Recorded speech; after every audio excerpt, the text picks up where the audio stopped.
All right. Hopefully everybody had an enjoyable lunch. I'm doing as my mother told me not to do. What's that? No, I was just saying, I'm doing what my mom always told me not to do, which is to start talking with my mouth open with food. Sorry about that. All right. So we've got two great speakers to round out our afternoon. Abby Wright leads our well-being and engagement efforts at HealthPartners. Many of us know from bitter experience how easy it is to make New Year's resolutions and how hard it is to keep them going. Fortunately, data science, machine learning are enabling personalized approaches which are effective in motivating people to make long-lasting behavioral changes. Abby will talk about some of the exciting ways HealthPartners is helping make members keep moving forward towards healthier choices. Please welcome Abby Wright.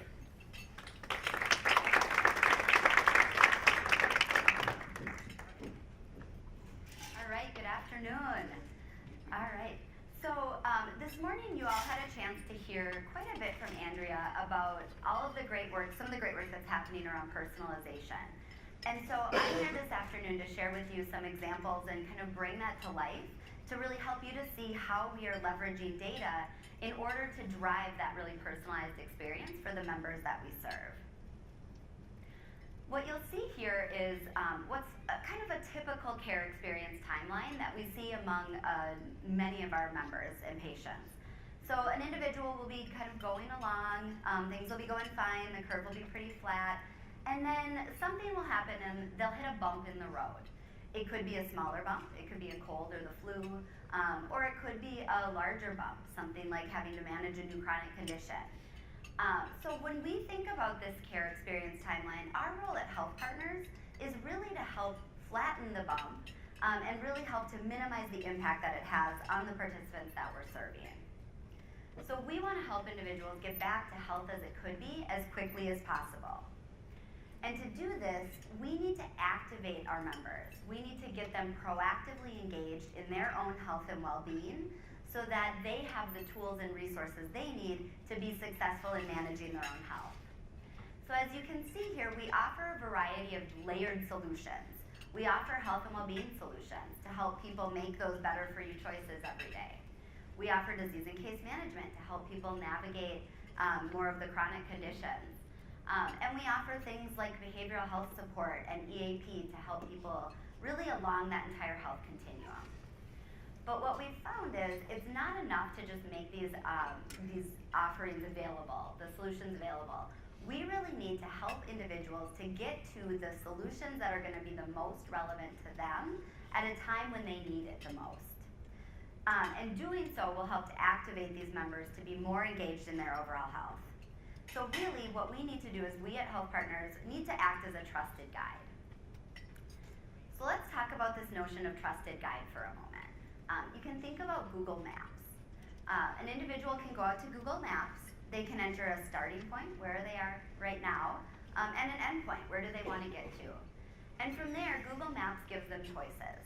They're able to select the shortest route home or the one that goes by their local grocery store or their kid's school. It's arming them with information to make an informed decision about what will be the best fit for them. At HealthPartners, we want to help individuals to get there, no matter where there is for that individual participant. And based on what we know about the individuals that we serve, we have the ability to offer meaningful, simple messaging to really help them to get to the things that are going to be the most impactful for their individual health and well-being. Whether it's helping an individual to find a pharmacy where they can get a prescription filled at a lower cost, or helping to connect them to a provider if they have preventative screenings coming up that they need to get done. We're there the whole way, helping them, guiding them, and creating trust along their journey. So how do we do this? Well, I want to start by saying personalization per se isn't new at HealthPartners. Andrea gave a lot of really great examples this morning, and in many ways we've been doing this for years. We've been doing it through outreach calls, at critical points in an individual's care, or when we identify risk through a health assessment. And we've been doing it online by creating an online experience where individuals get personal information about their very own benefits information. So it's relevant to them. But more recently, we've been taking predictive analytics and using that to reach out to individuals on a wide variety of topics at times that we know are going to help them. We're able to constantly reanalyze this data, giving us a deeper understanding about each individual member's needs and helping us to change course with them as their healthcare needs change. So to show you what this looks like, I want to show you the examples here on the screen. Here you'll see 3 examples of 3 of our members who have very different health needs and preferences. Each one of them has a different health opportunity. What's the biggest thing that they could do to improve their health? They have different personal priorities. So what's most important to them or top of mind for them when they think about their health care? And they have different communications preferences, ways that they prefer to receive their information. So in order to show you, we're going to follow Christy, knowing these things about her, on part of her healthcare journey with us at HealthPartners. So when we look at Christy as an example, Christy's biggest health opportunity is that she is not associated with a primary care provider. And in the absence of having that primary care relationship, she's often going to things like an emergency room or an urgent care for things that could be covered for her in a simpler, lower cost setting. What's top of mind for Christy is she knows she's overdue for some preventative screenings that she hasn't gotten around to getting in the absence of that relationship. And Christy, believe it or not, likes to receive information through the mail. We do still have some of those. And so she is interested in really getting information that way versus electronically. And so leveraging this data that we have about Christy, we're able to take meaningful information to her and get it to her in a timely way. The first thing that we do is we get Christy engaged in our personalized primary care campaign. This will help address that top health need that we know she has of not having a primary care provider that she's associated with. We know this is important for Christy's healthcare journey because people who have a primary care provider have a lower risk of hospitalization and surgeries, and they have a higher likelihood that they'll stay current on their preventative screenings, meaning more screenings done on time, earlier diagnosis, and overall better health outcomes. So we engaged Christy in this campaign. This campaign linked members like Christy to doctors using our proprietary member-to-doctor matching algorithm. So you can think Match.com, but for providers. This algorithm uses a variety of attributes. What do we know about the individual? What's important to them? Whether it be cost, location, languages spoken, and they take that information and promote out to these individuals the providers that they think would be a good fit to them. In addition to that, we're able to offer information on why we're suggesting particular providers. We're able to address any perceived barriers that that person may have and really reinforce the value of establishing that relationship. Ultimately, looking to activate this individual in their health and well-being, get them from passively engaging in health and really get them activated in their health care. So through this campaign, Christy received her postcard in the mail and she got connected to a primary care doctor. But the cool thing is that Christy is not alone in this journey.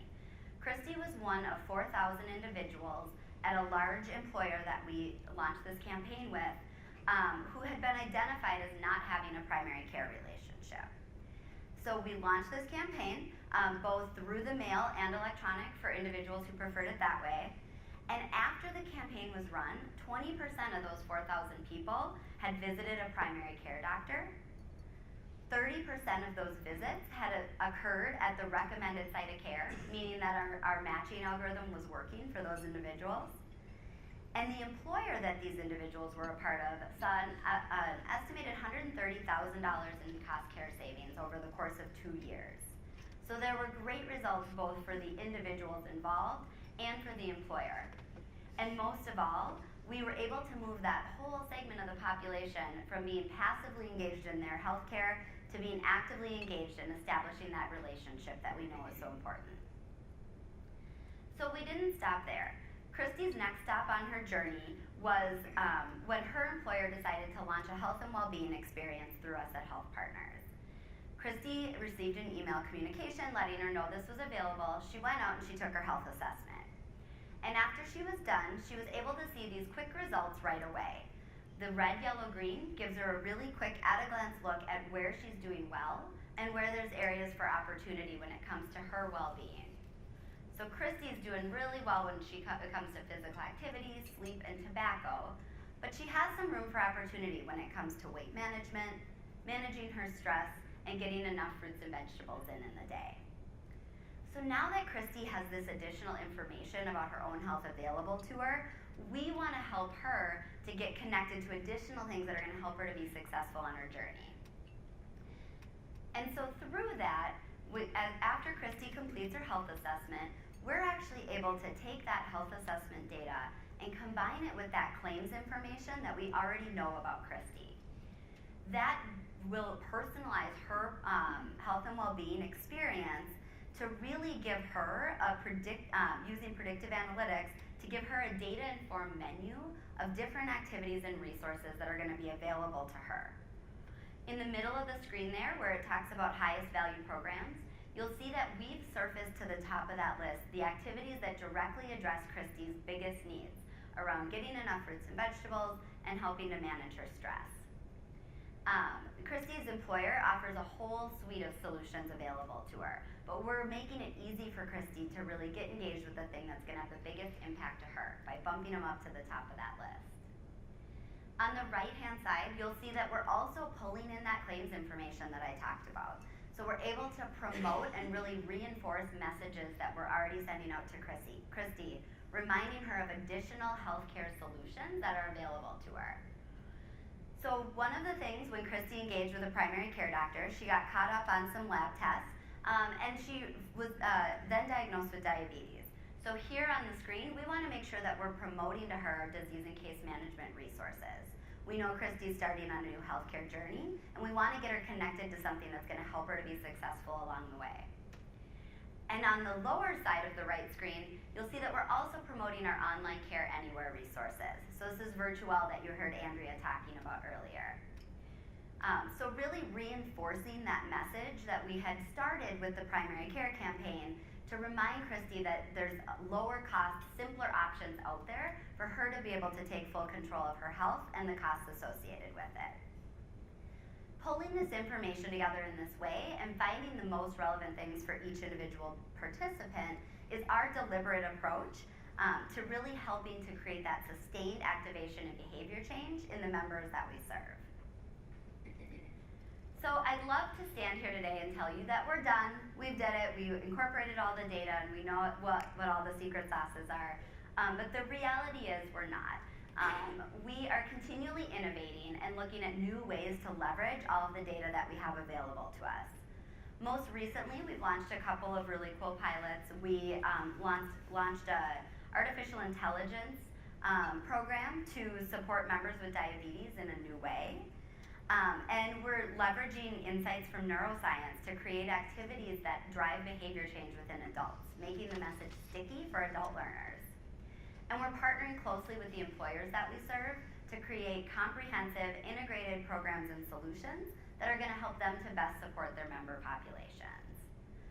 So we're here acting as a trusted guide, helping to activate our members on a daily basis, and really with the ultimate goal of helping all of them to live their best lives every day. Thank you.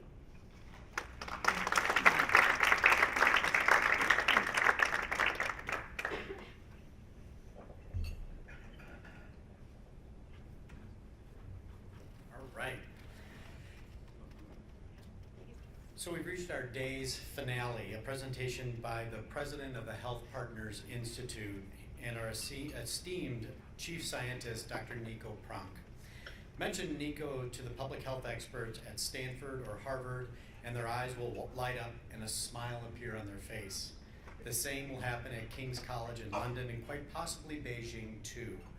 When it comes to population health and health promotion, he's known nationally and internationally for his progressive and impactful work to improve lives.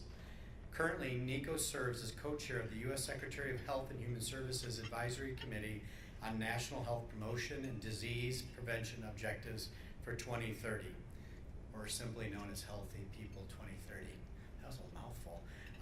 and as a member of the Community Preventative Service Task Force.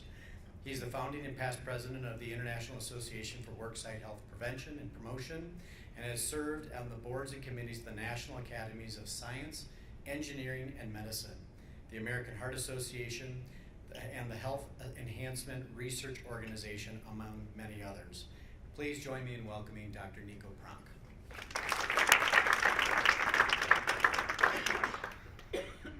Well, good afternoon. Great to be here. Great to see that you're still here. It's always nice to have an audience. It's also clear that this Purchaser Symposium has a lot of employers in the room. And as employers, I think what you're very familiar with is that idea of every now and then stepping back to see kind of where you are in your business. You know, you take stock, right? Very business oriented. You take stock, see what's going on. But when you take stock, you also kind of have to keep in mind, well, if this is how much product we have left on the shelf, then how quickly are we getting rid of this product? How quickly do we sell it? And how quickly do we re-establish the stock that we need by making sure that you have enough raw materials to keep the flow going, right? So it's about stocks and it's about flow. And then when you put those two together, you can kind of get a good feel of where your business is at, right? You can sort of take account. Well, similarly, I think the world of well-being works the same way. When you want to kind of know where are you at in your life, how's your well-being, you kind of have to stop, sit back a little bit, reflect on what's going on, take stock, see where you're at, and see what things are moving around there, and then you can sort of come to the point where you can feel like, okay, kind of makes sense. This is kind of where I feel I'm at. This is my situation right now. So from the perspective of your business, and then from the perspective of well-being, there's sort of this approach to reflection that allows you to sort of say, this is kind of what the state of being is right now. So reflection is an important thing. Well, for well-being in particular, reflection is absolutely key. So I'll tell you a little story about a good friend, Don Cool. Don is in his mid-70s now. He retired, had his own company, very successful company. You know, it took him a while to get there, and so he has lots of life lessons, if you will, over time. And now he's in his mid-70s, and he's decided to write a blog. So every Monday, Wednesday, and Friday, Don sends out a blog to all his friends, and tells a little story. Well, a little while ago, Don tells this story about he's having this conversation with his daughter, and his daughter asks him, "Dad, as you age, are you getting wiser? Are you getting smarter as you grow older?" Well, his daughter is a psychologist, so Don is a pretty smart guy, and he kind of, you know, sits there, waits for a while, decides, you know, I'm not going to say anything because he's a psychologist. There's a trick question in the room, you know. And so his daughter kind of looks at him and gives him that smile, you know, that sort of that nodding, knowing kind of look that they teach in psychology school. And he said he can't wait any longer, you know, he has to go for it. So he says, "Yep, every year I'm getting a lot smarter." And so she starts laughing. She says, "Yeah, of course, Dad. It's what you think that really matters." You know? So talking about reflection and well-being, so Don now knows that, you know, his well-being is doing pretty good. I mean, so reflection is important, and when you take some time out to figure out where you're at in life, you can sort of get at that notion of well-being. Well, if you do that though, just like when you take stock, you do need to know what kind of context to put your mind in. So what does well-being actually mean? So we heard earlier in the day health. You know, people talked about health, physical health, mental health, and that's typically how we think about health. But when you think about well-being, there is something else going on there too. It's about all the context around you, right? So it turns out well-being is actually fairly difficult to define, and there are definitions just like health. There are definitions around the world that are being used, but actually there is very little consensus around how you define well-being. So Mark just introduced me and said, I'm leading the effort to set the goals, the health goals for the nation. And this is quite a project, and it's actually learned a lot already from all that work. But one of the things we found out is that when we as a committee proposed to the federal government that the health of the nation needs to be linked in with the well-being of the nation, we sent this out for public comment, and then we got about 5,000 responses, many of which had to do with, well, you say well-being, but what do you mean? I mean, how do you make sense of what is all this? This is huge. So we actually, as a committee, then had to step back and say, well, actually, what do we mean when we say health and well-being? So health and well-being sort of are separate but related. They're not exactly the same thing, but they're clearly related. So we, at the end of the day, ended up actually defining what I would call a new term that is a single term with two terms embedded in it. So it's health and well-being is what we defined, not health, not well-being, health and well-being. And health and well-being is how people think, feel, and function at a personal and social level, and how people evaluate their lives as a whole. There's a lot of stuff in that definition. In those couple of words, it's just packed. So first of all, how people think, feel, and function is kind of like affecting their belief system about, does my life have meaning and purpose? But if you put this in the context of being an employer group or a business, this is productivity. How people think, feel, and function. That's all about productivity. If you have a positive mindset when you come to work and you feel good, and now you pick up the phone as you're in member services and you talk to that client or that member who has a problem, all of a sudden your functional level is much higher than if you come to work and you're feeling down, depressed, not a whole lot of good things going on, and you just can't get there. So this is a productivity issue, right? It's the quality of the interactions that people have. It's the way that they do their work. It's also at these multiple levels. So it's about me, it's about you, it's about us at a personal level, but socially, it's all about your family, it's about your community, it's about society as a whole. All those pieces come together, and they have an impact on your well-being again. And then when you reflect, what do? You step back, you evaluate, you look at your entire life, all those pieces, and then you can come to a conclusion that sort of says, yeah, I'm about here, So that really was helpful to us as a committee. And as it's gone forward, so this is now about 2 years ago that we arrived at that sort of definition, it's shaped pretty much everything that you see today. If you were to Google developing healthy people 2030, you see a whole bunch of reports that have been accepted now, and this is kind of becoming the key driver of the new framework to where we're going. It's about health and well-being, and then all these questions that go from there. So that's a nice way, I think, to sort of start up this conversation about health and well-being. How does it interact? How does it relate to your business? And what is the role of business in improving and building a higher level of health and well-being? So that's what I'd like to talk about for a couple of minutes with you today. Call it building an ecosystem of health and well-being that goes beyond the walls of your business, but really affects people in a very productive and positive way. Why would we be interested in it? What would you do to get there? And how can we get there together? So it really is about connecting, if you will, community and business in the context of work, and then health and well-being, and I would say actually prosperity and thriving community. That's the kind of thing we'll end up talking about. So why would it make sense to actually connect business and health and well-being, and business and community, really? Well, it turns out this is not a new idea. So 1776, you have the Wealth of Nations that is published by Adam Smith. And in it, he actually makes a point about the unique role that business has in our community, in our society.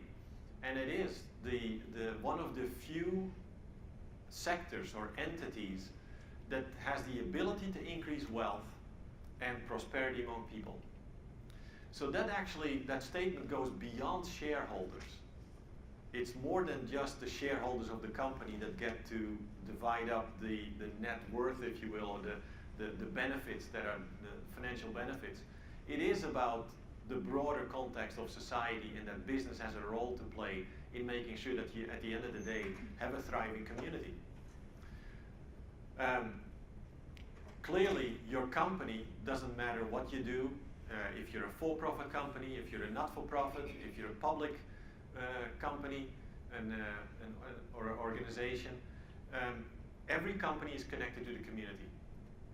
And part of that is, obviously, it's a two-way street. The community is connected to the company as well. So, for example, the fact that you have productive workers, that you need productive workers to be successful in a business setting. At the same time, those workers need to have meaningful work. So work is an important component in all of this, but making sure, though, that work needs to be meaningful and positive. So you need safe work. As people come to work, they need to be able to sort of predict that they can go home at the end of the day, that they're hopefully in a better place at the end of the day than at the beginning of the day. But the next morning they come back to work and they don't drop off in their backpack their family life, right? You bring all of that with you. So the worker, when they do go home, needs to be productive in their life, in their personal settings as well. And this sort of is all meshed together when you think about these connections between business and community. So work plays an incredibly important role in the lives of people. This is one of the reasons why work actually is a social determinant of health. Turns out unemployment is a social determinant of health as well. So the absence of work when you're trying to get work is a real driver of poor health. And work, when you have it and you're looking for work and you get it, is a real driver of good health. Okay? So it's an important context. And then beyond work, there's a whole bunch of other stuff that comes into play as well. So here you see a couple of elements here that are listed, but you think about a company that wants to have a high level of well-being for its people. Every company, let me put it this way, there is no organization or business or actor that can be solely responsible for the well-being of a population. Right? It really is a coming together of all these actors in a community setting and that interplay together that sort of drives well-being, health and well-being of people. So you think about safety issues, the physical environment, the prosperity of the community, and prosperity actually society, the issues of social justice and health equity in particular in that context, but also things like to what degree are people engaged in their democracy. All of that drives all of this coming together of health and well-being. And business plays an important role in that. So no business or no actor can be responsible solely for the well-being of a population, but every business has an impact on health and well-being. And there are 4 drivers for that relationship. So for example, what you see here, business has an impact on employee health. The way that you treat your workers, the way that you support your workers in being healthy and well. Right there, the types of programs, the type of services that you have. but also the consumer side. So does your product have an impact on the health and well-being of the consumer? A good example is the tobacco industry, right? Going in the wrong direction, obviously.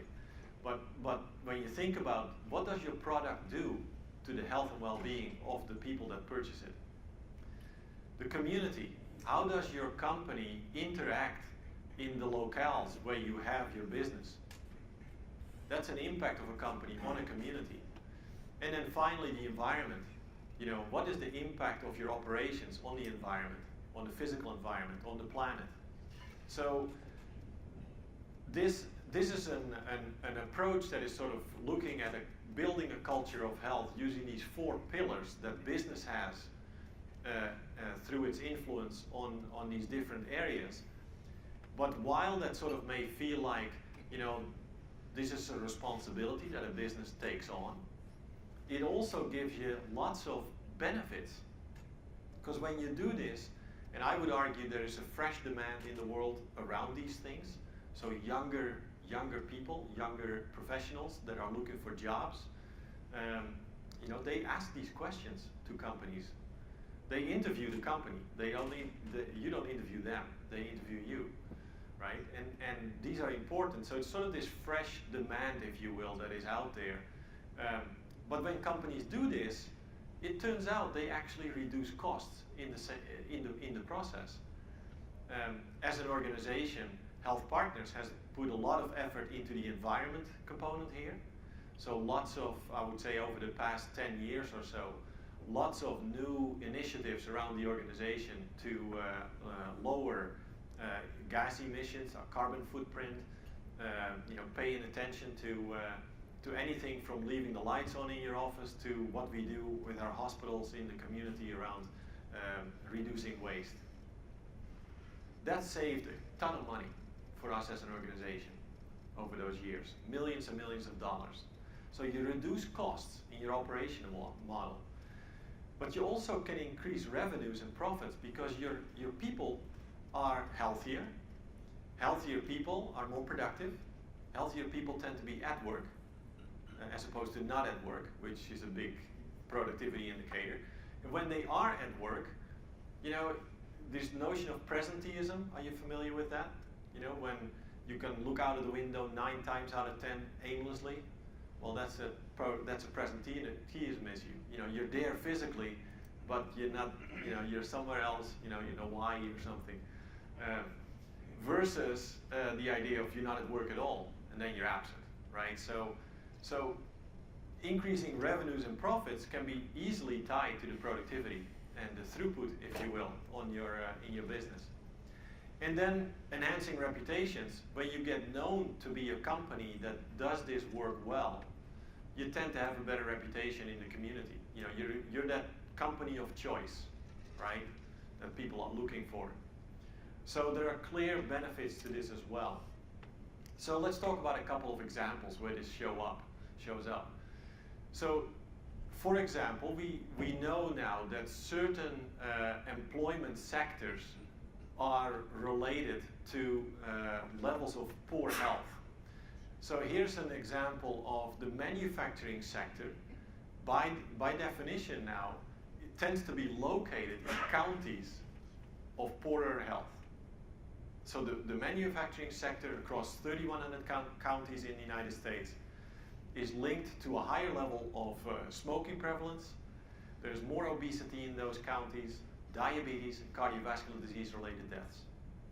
So as a sector, manufacturing is immediately on their heels, right? Because there is increased costs just by virtue of where you're located. You haven't done anything yet, but it's just where you're located. So that's a good example of a bad outcome or a bad association. On the other hand, what happens to companies when they are actually intentional about building a culture of safety and health and well-being? So this is an example of organizations that were awarded a recognition for being a company that has been successful at building a culture of health and safety. So the American College of Occupational Environmental Medicine has this audit that comes out that if you pass the audit, you can actually earn an award as an organization, be recognized for that. Well, what this study here did is they basically looked at these organizations that had been recognized for that, and then compared them to the S&P 500, similar organization that are publicly traded, and modeled out what the impact was for investors using the S&P 500 returns. And it turns out those companies outperformed the average S&P 500 by about 5% per year in this particular study. This study was done in 2013. There are now about 6 studies in the literature, mostly in the United States. There's one in South Africa using the South African Stock Exchange, but they all come out to be about between 3 to about 13-14%. So depending on the portfolio that is modeled, the investment portfolios, huge impact of these organizations. Turns out these are also organizations that tend to be not just intentional about doing this, but they tend to be around longer. They're not short-term thinkers. They look for the long view. You know, they're here. They've been here for a long time, and they have this long view of being, you know, in business for a long time. And that actually comes back to the question of, so if you want to go there as an organization, if you want to sort of follow that line of thinking, it is clearly linked to a higher level of optimization of shareholder returns, for example. Most of the time when we think about for-profit organizations, you hear a lot about, well, it's optimizing or maximizing the quarterly earning. That's not what this is about. In fact, this is long view, and through the long view, you actually optimize the shareholder return. So, what do these companies do? Well, they're very serious about embedding these contributions, if you will, to health and well-being into their corporate responsibility reporting. And then they create measures that they report on, and they build them into these reporting cycles that are typically following corporate social responsibility reporting, so the CSR cycles. The companies that do this very well. So here's Robert Eccles from Harvard University Business School. Several years ago came out with this analysis that looked at sustainability of organizations. So he took 180 companies, matched them, and then studied them for about 15 years. And he basically said, well, there are certain companies that have been very deliberate in adopting practices, processes, you know, all these elements of corporate social responsibility, as well as this idea of health and safety. And those companies actually have their incentive systems for their board members, for their the officers of the company, are built into their the way that they get paid. So everybody has an accountability, if you will, to this. They have predictable reporting cycles, and they are sort of referred to as high sustainability companies. Well, these high sustainability companies, compared to those companies that do not adopt those approaches and practices in their operations, they outperform their counterparts over the long term, and this is done in both the context of the stock market as well as the accounting performance. So when you sort of think of it as a business performance indicator, clearly linked to how well the business is doing financially. So that makes health and well-being a pretty darn good investment. So to make that point, several years ago, so this is now probably 3-4 years ago, we teamed up with the Vitality Institute, which is an organization that is actually supported by the Discovery Health from South Africa, which is the largest insurance company in South Africa. And they are focused, their entire business model is focused on health. rather than insurance per se. The idea being that if you have health, if you have more health among your members, you would actually lower the insurance exposure, the risk exposure that you have financially.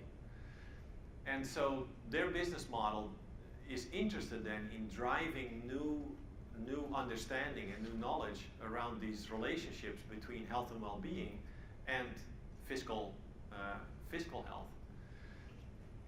So in order to do that, we ended up working together on how can we be sure that companies around the world have an opportunity to reflect on their health in a way that investors can appreciate. So that typically is the corporate social responsibility reports. But in the CSR reports, there is no health.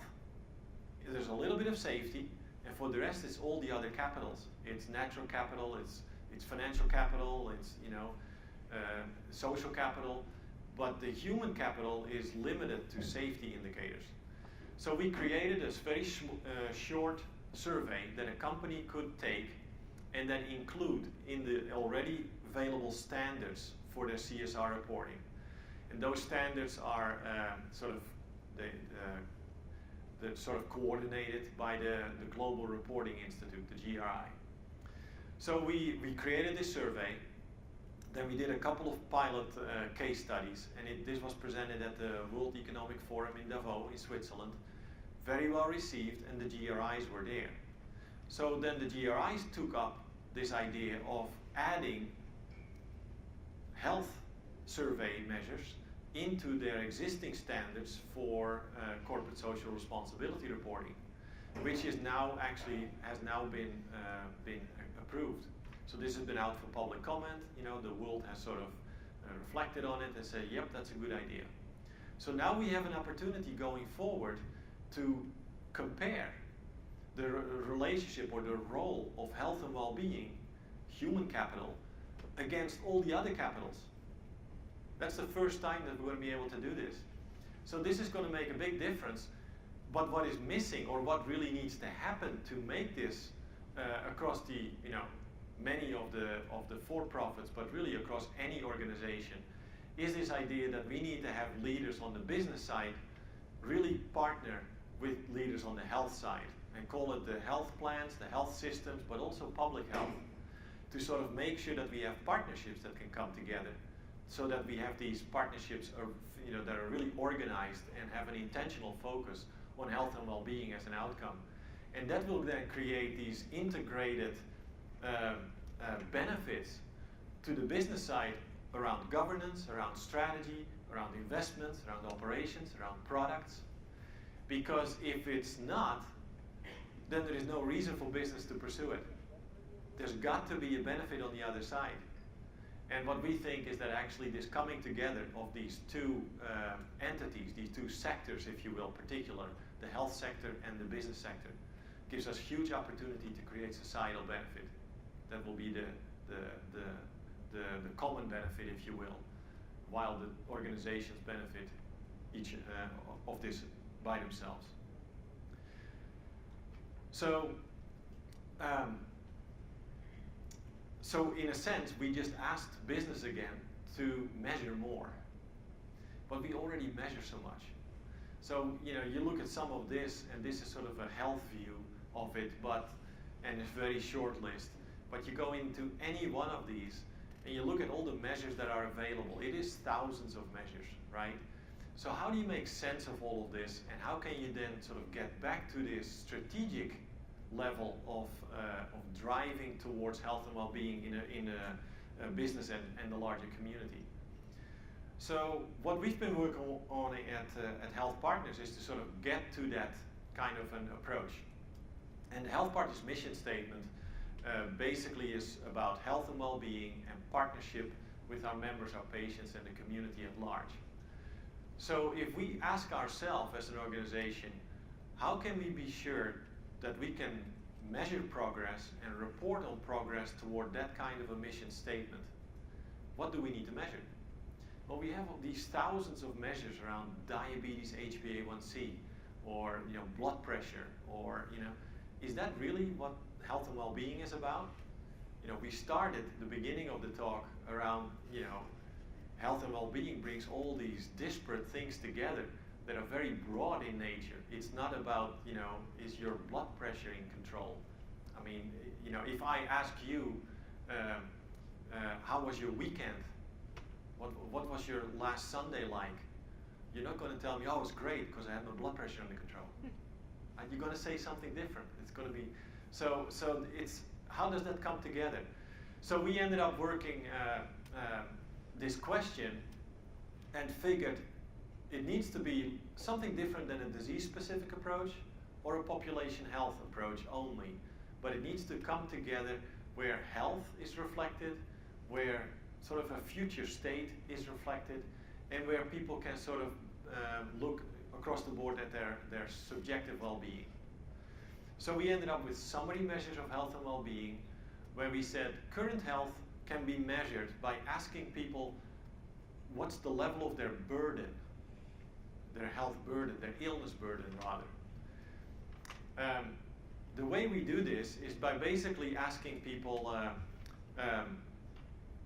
well, the global burden of disease is a very large worldwide project that basically asks people from different countries, what do you think is worse? Is it worse to have a hangnail or have diabetes? And people say, well, diabetes. Is it worse to have a broken toe or an amputated leg? I say maybe the amputated leg. So you can ask them all these type of questions that compare one state against another state, and across the world, people pretty much agree on what's worse. So you get this list of stuff that is not so nice, from hardly a burden to the most worst kind of thing that could happen to you. And you give those diseases or diagnoses, or you give them a coefficient that is between 0 and 1. And then we said, okay, if you roll those up into diagnosis codes and then link them to what's available in the electronic medical record, you could actually have a set of major diagnostic groupings, if you will, of clusters of burden that reflects on how this works out across the entire population. So that's what we did. So, and then we with that, reflected on how long people are living, and that gives you a disability-adjusted life year. That is an indicator of burden. That gives us a number, and then once you have a number, you can create a rate, right? Future health, well, what sets you up for good health into the future? It's your behaviors, right? Regardless where you are, your behaviors are going into the future. So, physical activity levels, whether or not you smoke, do you get enough sleep?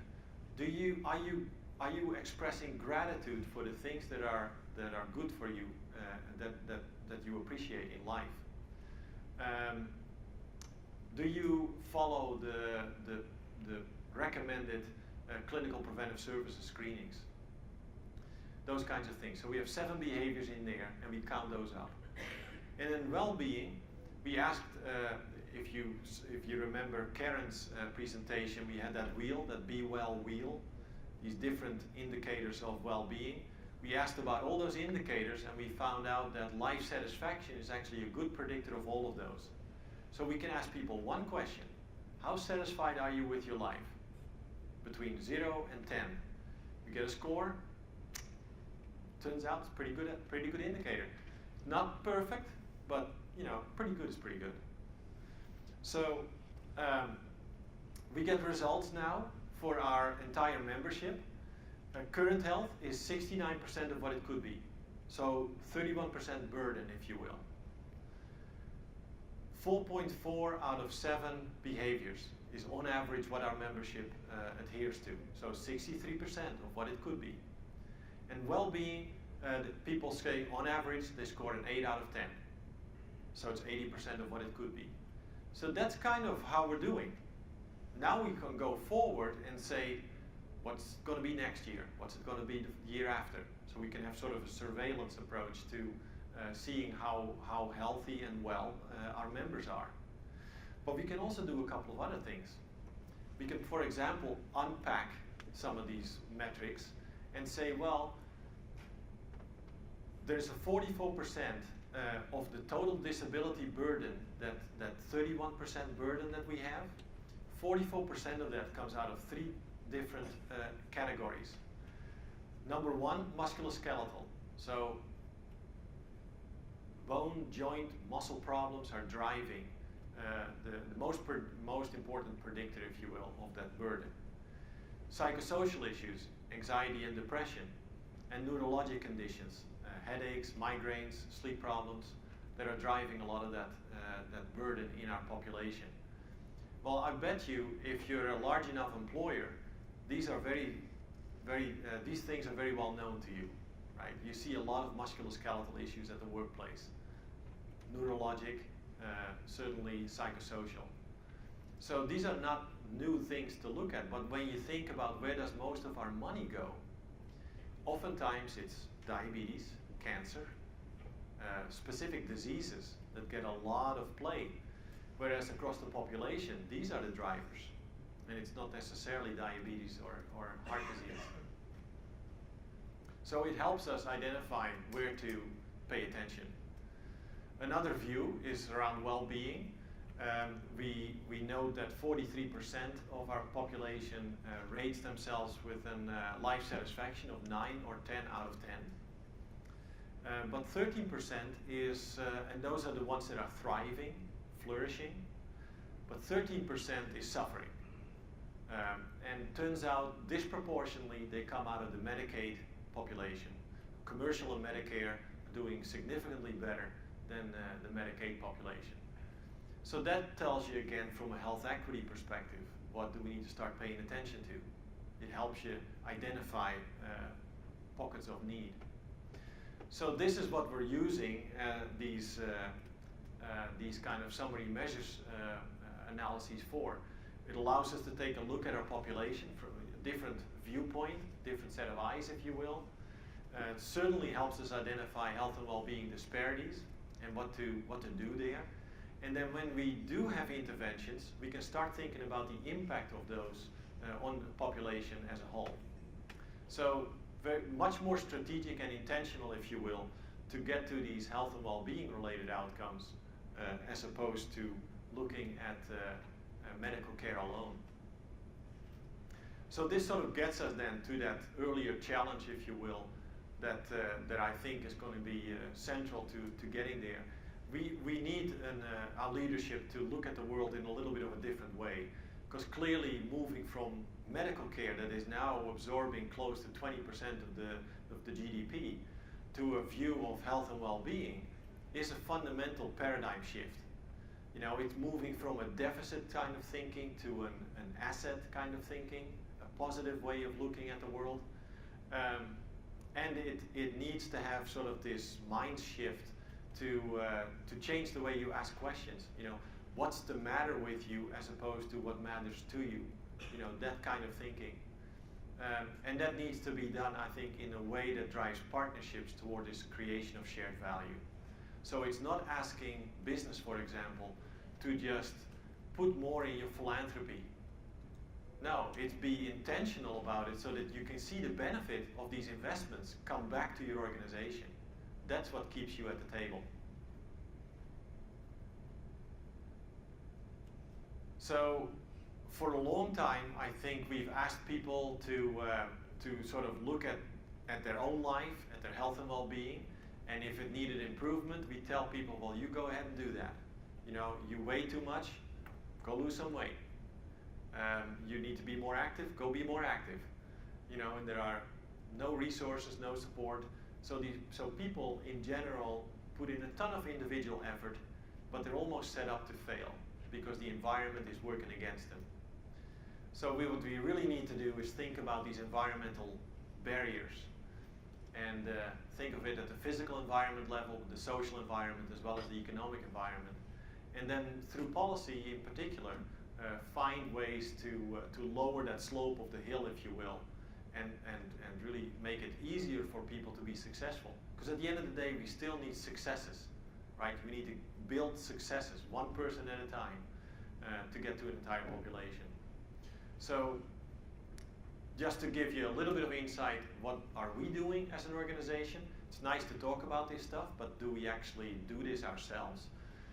In all of these pillars around building a culture of health and well-being, we've been quite active. You know, from our employee health and well-being perspective, you've just heard Abby talk about the resources there, but also we're being recognized as a case study, if you will, by the CDC.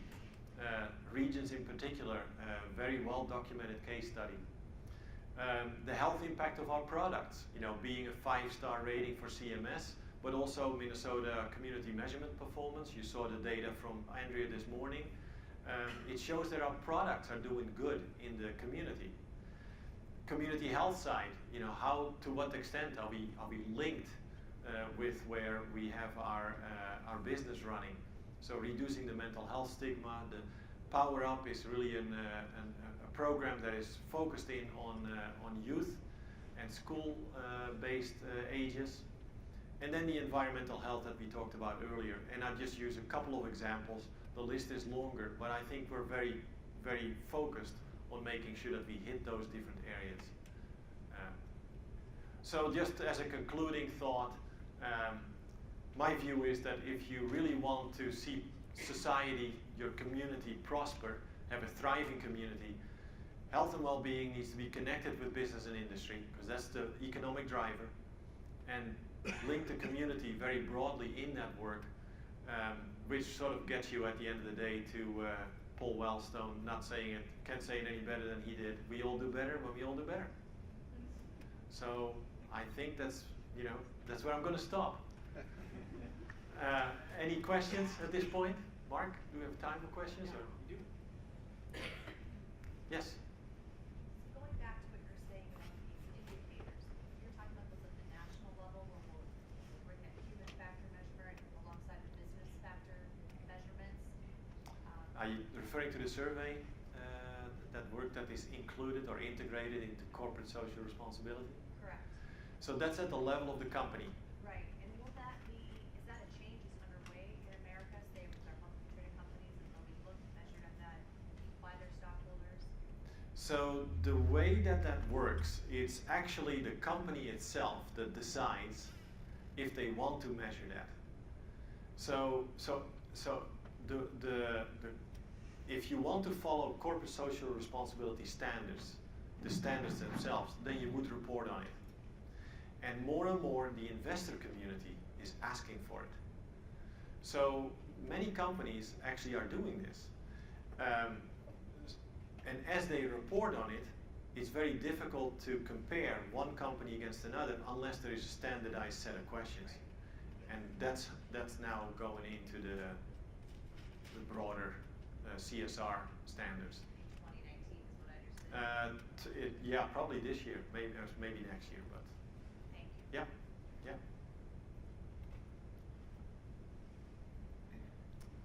Doug? I'm going to wait for the mic to make Karen's day. So you've made this case for companies that think about health strategically and how they do a better job. They do better job, about 5. Actually, you said I think between 13% better than the S&P. And clearly we need to be able to measure it in order to be able to manage it. So good news, a measurement is apparently available. So my question is, and for people that are advisors or for employers, really exciting, because now we can start to, if we think about health strategically, we want it to be a strategic advantage. Now we've got a way to kind of monitor our progress along the way. So kudos, fantastic. Is this going to be proprietary? And when will it be available kind of broadly to people? Yeah, so good question. So the survey that was created initially is available open source. So you could go to I think it's the Vitality Institute website, and you can download it from there. But by the time the GRIs completed the public comment period, there may be changes in the wording of the questions. So what finally gets into those CSR standards may not be exactly what we proposed, but at least it'll be something along those lines. So, and those will eventually be open to anybody, because obviously you need to be able to get to the questions in order to report on it. So GRI, the Global Reporting Initiative, if you Google that, you can get to those question sets as well. Does that? Yeah. So we'll let's just say I've got a company, and I want to find out how I'm doing, maybe relative to companies down the street or relative to others in my industry. Will this help me to know whether or not I've got an advantage yet when it comes to health and well-being for the population that I'm working with? So I think the answer is yes, but it depends. You know, so what is the business, the nature of the business? So what industry are you in? Are you comparable? You know, all of those issues come into play as well. But I think in general, if you go down the listing of what are the kinds of services and resources that companies offer, and how are those integrated into the operations of the business, that really starts answering your question, I think, because it's possible for any company to offer lots of different things for a little while, right? But are you doing this over the long term, and can you sustain it so that you get to those benefits on an ongoing basis? I think that's where the differentiation starts happening. So. I have one more question. Yeah.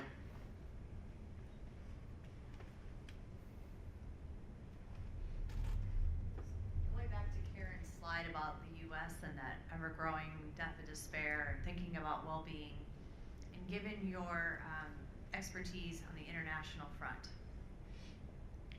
how, and we're a company, the company that I represent, we have employees in 14 different countries, and I'm responsible for the management in both sides. Can you speak in your own opinion how European and Asian Pacific countries value well-being compared to how we are in the United States? I believe we're behind from what I understand, and how could we improve our favoritism of our employees internationally by growing this here in the US?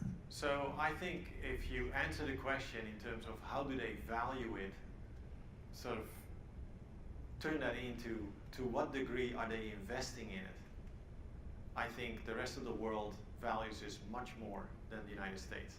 And the reason I'm saying it is because when you look at the medical care investment that the United States makes compared to the social service, social program investment, the United States, for every dollar it invests in medical care, we invest about 50 cents into social programs.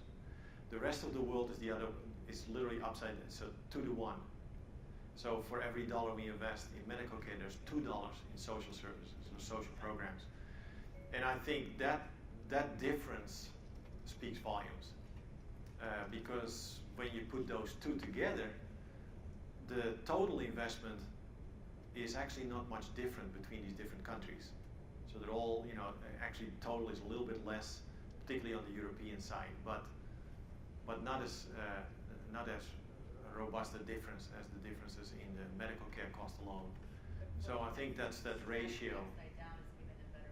Yeah. I mean, in a sense, the social program investment makes the medical investment work, and so you don't have to redo as much. If you do it right the first time, that saves a lot of time and trouble. Yeah. Okay. Very good. Thank you very much.